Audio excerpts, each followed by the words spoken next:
अस्सलामुअलैकुम my social media family, कैसे आप लोग? उम्मीद करते हैं आप लोग खैरियत से होंगे। जनाब, अगर अपने बॉस से बहुत तंग हैं, बहुत तंग करते हैं, आपको डांटते रहते हैं, बिला वजह आप पर गुस्सा करते हैं, बिला वजह आपको बातें सुनाते हैं, हर वक्त आप पर नजर रखते हैं, आपकी टांग खींचने की कोशिश करते हैं, या फिर ऑफिस में कोई भी ऐसा शख्स है जिसकी जात से आप जो है बेहद तंग हैं या बेहद मुश्किल महसूस कर रहे हैं, तो अब आपके लिए, आपकी आसानी के लिए ये जिम्मा आपने एक कंपनी को देना है। कौन सी ये कंपनी है और ये क्या करती है और ये कैसे आपके बॉस को या फिर वो जो तंग करने वाला शख्स, बंदा है या बंदी है, उसको इतनी गालियां निकालती है, इतनी गालियां निकालती है। तो जनाब, ये कंपनी किस तरीके से काम करती है आपको इसी के हवाले से बताएंगे।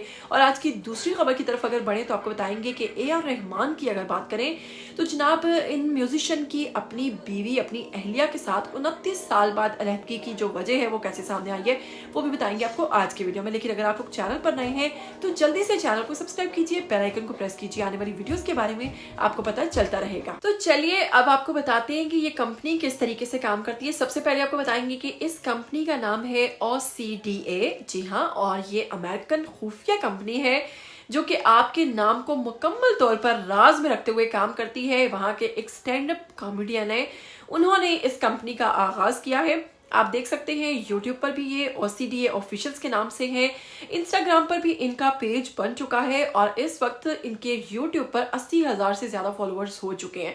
जनाब, ये कंपनी बिना किसी मुनाफे के काम करती है। और फिर ये कंपनी काम किस तरीके से करती है, चले आपको बताते हैं। अगर आप किसी शख्स से अपने ऑफिस में काम करने की जगह पर या फिर किसी अपनी गर्लफ्रेंड से, बॉयफ्रेंड से, शादीशुदा बीवी से, हस्बैंड से, किसी भी किस्म के शख्स से आप परेशान हैं, आप चाहते हैं कि उसको गालियां निकालें, लेकिन इस खौफ से उसको गालियां नहीं निकालते कि उसको मेरा पता चल जाएगा, तो डरने की जरूरत बिल्कुल भी नहीं है। अब आपको क्या करना होगा कि आपको OCDA जो है, इनसे राब्ता करना होगा। ये कंपनी आपके नाम को खुफिया रखते हुए किस तरीके से काम करती है आपको बताएंगे कि इनकी तरफ से एक तरबियत याफ्ता बंदा शख्स जो है वो वहां पर जाएगा, जो डांटने में और गालियां देने में जनाब महारत हासिल रखता है। वो वहां पर जाकर उनसे ये बात करेगा कि आपकी तरफ से मुझे बहुत सारी कंप्लेंट्स आ रही हैं, आप अपनी जॉब से हाथ धो सकते हैं, और फिर उसके बाद बिना सुने उनको गालियां निकालना शुरू कर देगा और अपने दिल भर की भड़ास निकालकर वो शख्स वहां से आ जाएगा। लेकिन अगर कोई बैरून मुल्क या उनकी पहुंच से दूर है तो यही काम वो तमाम जो है फोन पे करेंगे, फोन करेंगे, उसको कॉल में लाएंगे, उससे उसका नाम पूछेंगे, उसके बाद उस पर अपना, वो शख्स जो चाहता है कि उसको ये गालियां और ये तमाम चीजें निकाली जाए, वही निकालेगा और उसके बाद वो फोन को बंद कर देंगे। ये काम इंतहाई खुफिया तरीके से होगा और जिस शख्स के साथ ये सारा मामला पेश आएगा वो इस सोच पर भर्ती हो जाएगा, इस सोच में चला जाएगा कि आखिर ये करवाने वाला है कौन, लेकिन वो आपकी शनाख्त कभी भी उसके सामने नहीं आने देंगे। इस तरीके से ना तो आपकी जॉब जाएगी, ना आपकी गर्लफ्रेंड जाएगी, ना आपका बॉयफ्रेंड जाएगा, ना ही आपको कोई नुकसान होगा, लेकिन आपका काम इंतहाई अच्छे तरीके से हो जाएगा।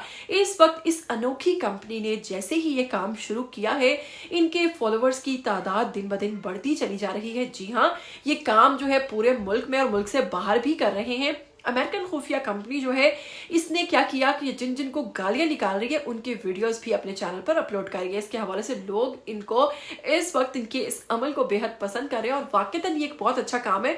अमूमन ऐसा होता है कि हम किसी को देना चाहे और किसी शख्स को कह के हमारी तरफ से गालियां निकाल दो तो हमें इस चीज का डर होता है कि कल को वो शख्स हमारा नाम अगर ले ले या बता दे तो फिर, लेकिन उनके पास इतनी लंबी लिस्ट होती है कि उन्हें इस चीज की जरूरत ही नहीं पेश आती कि वो आपका नाम ले, लिहाजा वो काम करेंगे, उसकी वीडियो अपलोड करेंगे और वो शख्स जिंदगी भर सोचता रहेगा कि यार मैं दूसरों की इंसल्ट करता था, मैं दूसरों को डांटता था, मेरे साथ क्या हुई।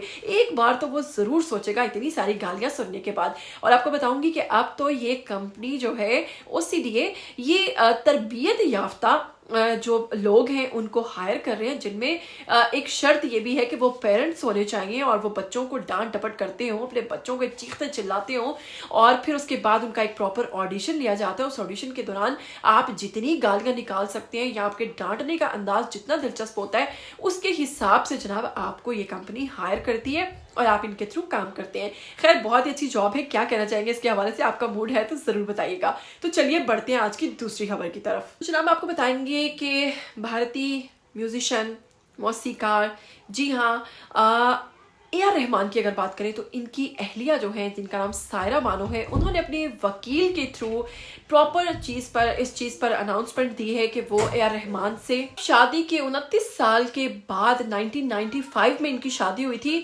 सायरा बानो ने ये फैसला लिया है कि वो ए आर रहमान के साथ आगे नहीं चल सकती। उसकी वजह है कि इन दोनों के दरमियान बहुत ज़्यादा वैसे तो दोनों में प्यार बेहद था, लेकिन उसके बावजूद कहते हैं कि हम दोनों के दरमियान इख्तलाफात इतने बढ़ चुके हैं कि हमें नहीं लगता कि हम दोनों इस चीज़ को क्लियर कर सकेंगे।